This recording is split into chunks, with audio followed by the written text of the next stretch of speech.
Now, y'all, I hate these stories. There's always something in common with these stories, unfortunately. Sisters or even parents traveling with their own children and being accused of horrific things, specifically human trafficking their own child. Let's take a look. It all started a week ago on a flight from SeaTac International Airport to Charlotte, North Carolina. Francisco de Jesus was traveling with his 13-year-old daughter. We're going to go celebrate my oldest daughter's graduation. It was a happy time. A happy time that took a horrible turn. I got up to go to the bathroom. When I came back, my daughter had some wings. And I was like, oh, where'd you get those from?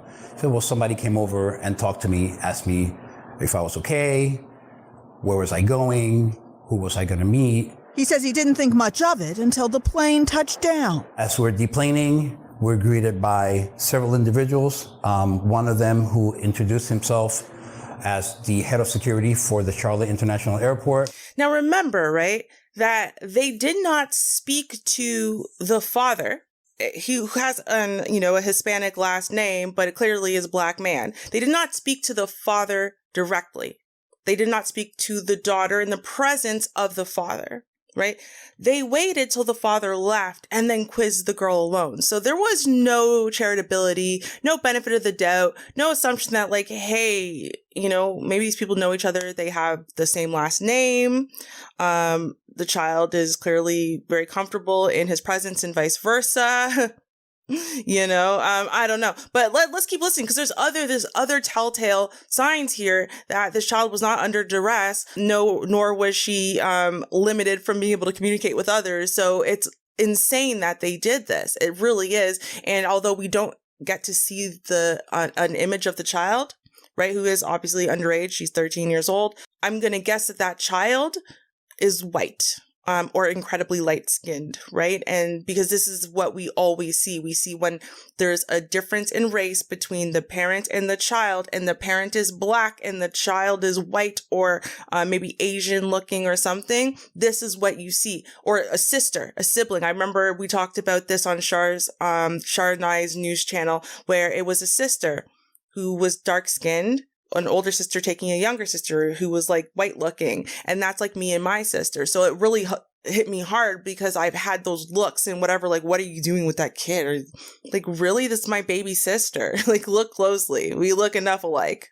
Anyway, let's keep looking. Francisco and his daughter were led through the terminal before they were finally told why. He says, we train our attendants to look for these signs for human trafficking. And at that point, my heart just sank. With a scared daughter by his side, he says he answered questions and quickly cleared up any confusion. They were very professional. They saw the situation for what it was immediately. He came over and he handed me that patch and he said, this is so you can remember today. I didn't say anything. I know he meant it in a good way. My question that I would like to have answered is, how did they get to label me as a human trafficker? Right. And how dare they bring you a patch and say, remember this day, like it's gonna not be tied to like nightmares and trauma? How dare they? Wow, that is some blatant bullshit. Okay.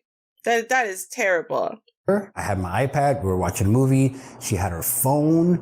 I mean, these are things that I thought a dad and a daughter she had her phone. Do. I tried to reach American Airlines to find out, and I'm getting absolutely nothing from them. When King 5 reached out, American Airlines responded with a statement saying frontline team members are trained to navigate a variety of safety issues, including recognizing the potential signs of human trafficking. We strive to create a positive, welcoming environment for everyone who travels with us and apologize for any misunderstanding that may have occurred. Human trafficking is a very serious thing, and I can appreciate it, but what we went through and the fear of that was just, it wasn't nice. Bro, I'm tired of this. Whether it's the police department or the schools or the airlines, they always say stuff like, we were just following policy. We were just following orders. Okay, well then that suggests to me that your policy and your orders are bullshit. They are not accurately identifying real targets, right? Real issues. And instead they are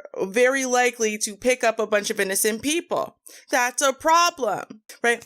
So it's like, for example, and I'm talking about like when I was in retail, so like, years ago, whatever, right? But stores that did their own loss prevention versus people who hired a loss prevention team out. That's basically to, stop or lower stealing.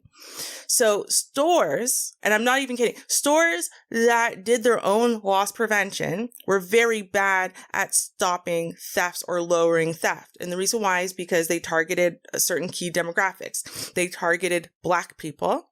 They targeted immigrant populations. They could tell were for sure immigrant. They spoke foreign languages and whatever. They targeted teenagers. But what they never targeted were the people who are the highest and most likely to steal. Okay. And so all of those factors, when the store is busiest, whatever, that's not when your loss, right, or your shrinkage rate goes up. No. It was in the middle of the day when, the housewife with the little baby and the stroller comes. That's who's stealing your stuff. That person. That's actually the highest likelihood. But that's not who they go for, right?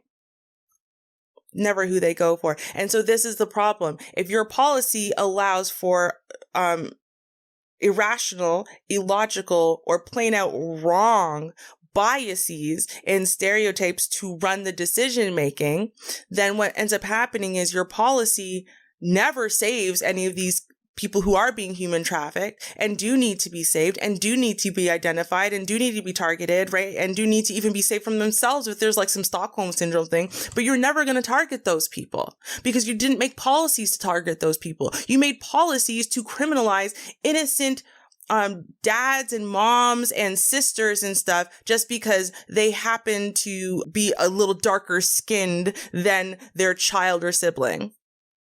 I just want to know what kind of training they do, and is it enough? And a short time after our interview, he tells me that a spokesperson from American Airlines did reach out to him, and he says they're looking into the matter at SeaTac Airport. Now they're looking into it. 5 News. Well, as long as they're looking into it. As long as they're looking into it, everything will be okay. That's the important part, is that they're looking into it. I mean, seriously, I was worried. I thought they might not look into it. And if they don't look into it, God, how are we going to solve everything? But they're looking into it, so we're safe, y'all. We are safe. What do you think about this ridiculous mess, Sal?